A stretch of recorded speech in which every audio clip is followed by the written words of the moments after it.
Next, 11th sum. Sivamani is attending an interview for a job and the company gave two offers to him. Offer A, rupees 20,000 to start with, followed by a guaranteed annual increase of 6% for the first 5 years. Offer B, rupees 22,000 to start with, followed by a guaranteed annual increase of 3% for the first 5 years. What is his salary in the fourth year with respect to the offers A and B? அதாவது இங்க என்ன கொடுத்திருக்காங்க அப்படின்னா, சிவமணி அப்படிங்கிறவங்க ஒருத்தங்க வந்து ஒரு interview attend பண்றாங்க. அந்த இன்டர்வியூல ரெண்டு ஆஃபர் கொடுக்குறாங்க. என்ன அப்படின்னா, ஆஃபர் ஏ பாத்தீங்க அப்படின்னா அவங்களுக்கு சேலரி வந்து 20,000 அப்படின்னும், அவங்களுக்கு ஆனுவல் இன்கிரிமெண்ட் வந்து 6% அப்படின்னு கொடுத்திருக்காங்க ஃபர்ஸ்ட் 5 இயர்ஸுக்கு. ஆஃபர் பில வந்து பாத்தீங்க அப்படின்னா அவங்களோட ஸ்டார்டிங் சேலரி rupees 22,000, அவங்களுக்கு ஆனுவல் இன்கிரிமெண்ட் வந்து 3% ஃபார் த ஃபர்ஸ்ட் 5 இயர்ஸ்ன்னு கொடுத்திருக்காங்க. ஸோ எந்த ஆஃபர் வந்து சூஸ் பண்ண பெஸ்ட், அதாவது ஃபோர்த் இயர்ல அந்த ரெண்டு ஆஃபர்ல எந்த ரெண்டு ஆஃபரும் என்ன சேலரி வாங்குறாங்க அப்படின்னு கொஸ்டின் கேட்டிருக்காங்க. ஃபோர்த் இயர்ல ஆஃபர் ஏவும் பியும் என்ன சேலரி வாங்குறாங்க அப்படின்னு கண்டுபிடிக்கணும். ஸோ அப்ப எது பெஸ்ட் அப்படிங்கறது பார்க்க போறோம். எந்த ஆஃபர் வந்து நம்ம சூஸ் பண்ணா நமக்கு பெஸ்ட் அப்படிங்கறதையும் பார்க்கணும். ஸோ இப்போ ஃபர்ஸ்ட் ஆஃபர் ஏ எடுத்துக்கிறேன். ஆஃபர் ஏல பாத்தீங்க அப்படின்னா ஸ்டார்டிங் சேலரி என்ன, rupees 20,000. ஆனுவல் இன்கிரிமெண்ட் வந்து எவ்வளவு, 6%. ஸோ அப்போ ஆனுவல் இன்கிரிமெண்ட் அமௌண்ட் இது வந்து 6% கொடுத்துருக்காங்க. நம்ம அமௌண்ட் கண்டுபிடிக்கணும் இல்லையா. இப்போ 20,000 இன்ட்டு 6% அப்படின்னா எப்படி எடுப்போம், 6/100 எழுதுவோம். 20க்கு 20 கேன்சல் ஆயிடும். ஸோ 200 இன்ட்டு 6 அப்படின்னா மல்டிப்ளை பண்ணும்போது 1200. ஸோ இந்த end of the first year அப்படிங்கும் போது இந்த 20,000 பிளஸ் இந்த இன்கிரிமெண்ட் அமௌண்ட் எவ்வளவு, 1200. ஸோ இது ரெண்டையும் ஆட் பண்ணீங்க அப்படின்னா 21,200 rupees அப்படிங்கிறது இயர் ஃபர்ஸ்ட் இயரோட எண்டு, செகண்ட் இயரோட ஸ்டார்டிங்ல இந்த அமௌண்ட் அவங்க வாங்குவாங்க சேலரியா.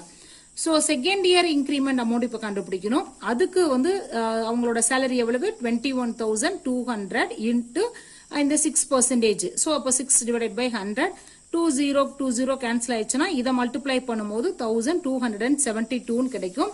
இப்போ இவங்களுக்கு end of the second year வந்து என்ன சேலரி அப்படின்னு கண்டுபிடிக்கணும். ஸோ அப்போ இந்த 21,200 பிளஸ் இந்த இன்கிரிமெண்ட் அமௌண்ட் ரெண்டையும் ஆட் பண்ணீங்க அப்படின்னா 22,472 வரும். தேர்ட் இயர் இப்போ இதுல வந்து பாத்தீங்கன்னா இது வந்து தேர்ட் இயரோட ஸ்டார்டிங்ல அவங்க சேலரி வாங்குவாங்க. அவங்களோட தேர்ட் இயர்ல அவங்களுக்கு இன்கிரிமெண்ட் என்னன்னு கண்டுபிடிக்கணும். அதுக்கு இந்த அமௌண்ட் இன்டு 6/100 அப்படின்னு எடுத்துக்குவோம். இப்போ இதை மல்டிப்ளை பண்ணுங்க. இந்த 22,472 இன்டு 6 மல்டிப்ளை பண்ணி 100ஆல டிவைட் பண்ணீங்க அப்படின்னா உங்களுக்கு இந்த அமௌண்ட் கிடைக்கும், 1348.32 கிடைக்கும். ஸோ இது வந்து இது எண்ட் செகண்ட் இயர் தேர்ட் இயரோட எண்டு, ஃபோர்த் இயரோட ஸ்டார்டிங்.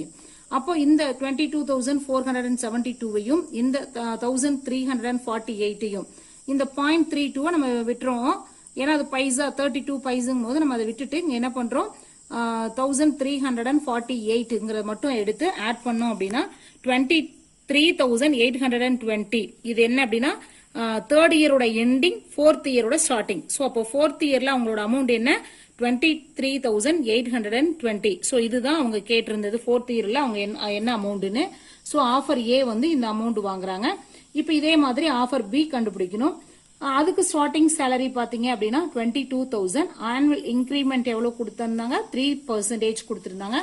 ஸோ அப்போ ஆனுவல் இன்கிரிமெண்ட் அமௌண்ட் எவ்வளோன்னு கண்டுபிடிக்கணும்.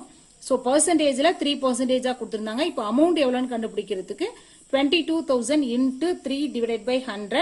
ஸோ 20க்கு 20 கேன்சல் ஆயிடுச்சுன்னா 220 இன்ட்டு 3 அப்படிங்கும் போது 660 அப்படின்னு வரும். இது என்னது, ஃபர்ஸ்ட் இயரோட எண்டு, செகண்ட் இயரோட ஸ்டார்டிங்ல வந்து இவங்களுக்கு இந்த அமௌண்ட் கிடைக்குதுன்னு பார்க்கணும். அப்ப end of the first year is equal to 22,000 plus 600. இந்த 660 அப்படிங்கிறது என்னன்னா ஒரு 1 இயர் முடிஞ்ச பிறகு அவங்களுக்கு இன்கிரிமெண்ட் வந்து கிடைக்குது. ஸோ அப்போ இந்த ரெண்டையும் ஆட் பண்ணீங்க அப்படின்னா அவங்க வந்து ஃபர்ஸ்ட் இயரோட எண்ட்ல 22,660 வந்து சேலரியா வாங்குவாங்க. ஸோ அப்போ செகண்ட் இயர் ஸ்டார்ட் ஆயிடுச்சு இல்லையா. அப்போ செகண்ட் இயரோட இன்கிரிமெண்ட் என்னன்னு கண்டுபிடிக்கணும். அதுக்கு இந்த 22,660 இன்ட்டு 3/100 அப்படின்னு போட்டீங்கன்னா இதை மல்டிப்ளை பண்ணிட்டு டிவைட் பண்ணீங்க அப்படின்னா 679.8 வரும். ஸோ இந்த அமௌண்ட் 22,660 பிளஸ் இந்த இன்க்ரிமெண்ட் அமௌண்ட் ரெண்டையும் ஆட் பண்ணீங்க அப்படின்னா 23,339.8 அப்படிங்கிறது, அதாவது செகண்ட் இயரோட எண்ட்ல தேர்ட் இயரோட ஸ்டார்டிங்ல அவங்க வந்து இதை வந்து சேலரியா வாங்குவாங்க. அப்போ தேர்ட் இயரோட இன்க்ரிமெண்ட் என்னன்னு கண்டுபிடிக்கிறதுக்கு எகெயின் இந்த அமௌண்ட் இன்டூ 3/100. ஸோ இதை ரெண்டையும் மல்டிப்ளை பண்ணி இந்த சேம் ப்ரொசீஜர் தான் 100ஆல டிவைட் பண்ணீங்க அப்படின்னா 700.19 கிடைக்கும். இது வந்து என்னது, தேர்ட் இயரோட எண்டிங்கு ஃபோர்த் இயரோட ஸ்டார்டிங்ல அவங்களுக்கு வந்து இன்க்ரிமெண்ட் கிடைக்குது. அந்த இன்க்ரிமெண்ட்டையும் இந்த அமௌண்ட்டையும் ஆட் பண்ணீங்க அப்படின்னா 24,039.99 அப்படிங்கிறது தான் அவங்களுடைய சேலரி, அதாவது ஃபோர்த் இயரோட ஸ்டார்டிங்ல. ஸோ இப்போ இதுதான் உங்க கொஸ்டின்ல கேட்டிருந்தாங்க. இங்க பாயிண்ட்டுக்கு அப்புறம் 5 விட பெரிய நம்பரா இருக்கிறதுனால என்ன பண்றோம், இங்க ஒரு வேல்யூ ஆட் பண்ணும்போது 14 வந்துடும். ஸோ அப்போ ஃபோர்த் இயர்ல அவங்களுடைய சேலரி 24,040 அப்படின்னு கிடைச்சிருக்கு. ஸோ அப்போ சேலரி ஃபார் ஆப்ஷன் ஏங்கிறது 23,820, சேலரி ஃபார் ஆப்ஷன் பிங்கிறது 24,040. ஸோ அப்போ எந்த ரெண்டு ஆஃபர்ல எது பெஸ்ட் அப்படின்னு பாத்தீங்கன்னா ஆப்ஷன் பி தான் பெட்டர்.